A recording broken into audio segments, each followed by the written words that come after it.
सोचिए, एक तरफ भारत ग्लोबल स्टेज पर अपनी टेक्नोलॉजिकल पावर दिखा रहा है, एक प्रेस्टिजियस एआई समिट हो रहा है जहां दुनिया भर के सीईओज, इनोवेटर्स और इंटरनेशनल डेलीगेट्स मौजूद हैं, और दूसरी तरफ अचानक से उसी हॉल के अंदर शर्टलेस पॉलिटिकल प्रोटेस्ट शुरू हो जाता है। जैसे कि हम सभी जानते हैं कि भारत की राजधानी दिल्ली में इंडिया एआई इम्पैक्ट समिट के दौरान कैसे विपक्षी नेता ने पॉलिटिकल प्रोटेस्ट करके कैसे हंगामा मचा दिया। कुछ youth Congress leaders AI summit Bharat Mandapam में घुस गए और अंदर आकर अपनी टी शर्ट्स उतारकर पीएम नरेंद्र मोदी के खिलाफ नारे लगाने लगे। और उनकी टी शर्ट्स में क्या लिखा होता? एंटी मोदी स्लोगन्स, जैसे कि पीएम इज कॉम्प्रोमाइज्ड। इस घटना के बाद दिल्ली पुलिस ने तुरंत एक्शन लेते हुए कुछ कांग्रेस लीडर्स को गिरफ्तार कर लिया था। इनमें से Congress national secretary Krishna Allavaru, Bihar state secretary Kundan Yadav, UP state vice president Ajay Kumar और नेशनल कोऑर्डिनेटर नरसिम्हा यादव का नाम शामिल है। दिल्ली पुलिस के मुताबिक अन्य लोगों की भी पहचान और जांच अभी जारी है। एसीपी ने बताया कि इन लोगों ने ऑनलाइन रजिस्ट्रेशन के थ्रू समिट में एंट्री ली थी, बिल्कुल आम विजिटर्स की तरह, जिससे शक की कोई गुंजाइश ही पैदा ना हो।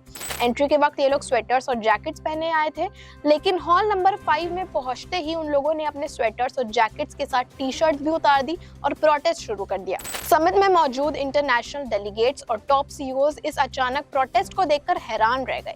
कई विजिटर्स ने खुलकर इस बात पर आपत्ति जताई है कि एक ग्लोबल टेक्नोलॉजी इवेंट को पॉलिटिकल प्रोटेस्ट का प्लेटफॉर्म क्यों बनाया जा रहा है। और ये सवाल पूरी दुनिया पूछ रही है। The nation wants to know कि जब पूरी दुनिया भारत की टेक्नोलॉजिकल प्रोग्रेस देख रहा है, तो कांग्रेस नेता क्यों उस मूवमेंट को सेलिब्रेट करने के बजाय, अपलिफ्ट या प्रेस करने के बजाय उसे पॉलिटिकल प्रोटेस्ट में बदल रहा है। जब कुछ विजिटर्स ने इस प्रोटेस्ट का विरोध किया तो सिचुएशन चिंताजनक हो गई और वहां धक्का मुक्की और हाथापाई जैसी घटनाएं भी सामने आई हैं।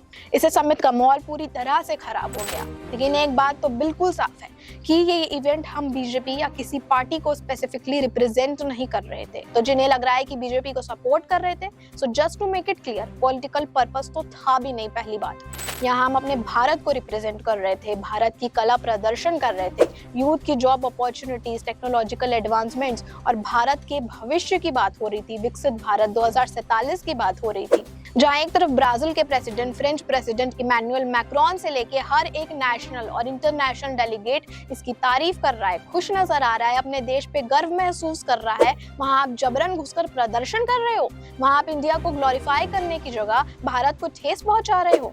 किरण रिजिजू ने जब सदन में राहुल गांधी को देश की सुरक्षा के लिए खतरा बताया था, वो गलत नहीं था। रवनीत बिट्टू ने जब सदन के बाहर राहुल गांधी को देश का दुश्मन कहा था, वो गलत नहीं था। जब निशिकांत दुबे ने राहुल गांधी को एक बार फिर सदन में अर्बन नक्सल का टैग दिया था, वो भी गलत नहीं था।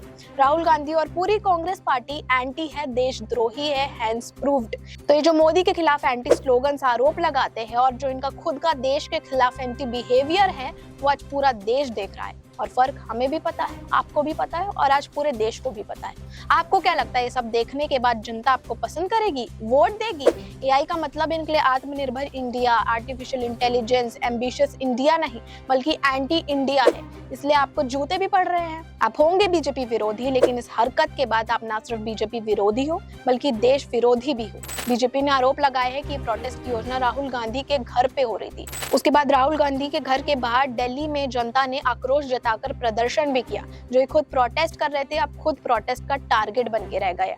और उसके बाद इनकी हिम्मत तो देखिए, बाद में यूथ कांग्रेस ने इस प्रोटेस्ट को डिफेंड भी किया और ये कहते हैं कि देश के युवाओं का गुस्सा है जो प्रोटेस्ट के रूप में सामने आ रहा है। यूथ कांग्रेस के नेशनल प्रेसिडेंट उदय भानु चिब ने कहा कि भारत एक लोकतांत्रिक देश है और हम कहीं भी शांति से प्रोटेस्ट कर सकते हैं। एक तरफ आपकी पार्टी के कांग्रेस लीडर शशि थरूर जो एआई समिट की तारीफ कर रहे हैं, और दूसरी तरफ इनकी पार्टी के लोग शर्टलेस प्रदर्शन कर रहे हैं और आप उसे अपनी मन की मर्जी बता रहे हैं। अगर आपको गुस्सा जताना है, कोई बात रखनी है, जो भी करना है, पार्लियामेंट में करिए, डिबेट्स में करो, प्रेस कॉन्फ्रेंस में करो, ग्लोबल स्टेज में आकर ये शर्टलेस प्रोटेस्ट मत करो। पूरी दुनिया के सामने इंडिया की रेप्यूटेशन डैमेज करने से अगर आपको शांति मिलती है, अगर आप इस पे गर्व महसूस करते हैं, तो शर्म आनी चाहिए आपको। This is a national shame. आज देश देख रहा है कौन भारत को ग्लोबल लीडर बनाना चाहता है और कौन हर ग्लोबल मूवमेंट को पॉलिटिकल ड्रामा में बदलना चाहता है। बीजेपी विरोधी से कैसे ये देश विरोधी बन चुके हैं, जनता सब देख रही है और समय आने पर आपको जवाब भी दे रही है। जय हिंद, जय भारत।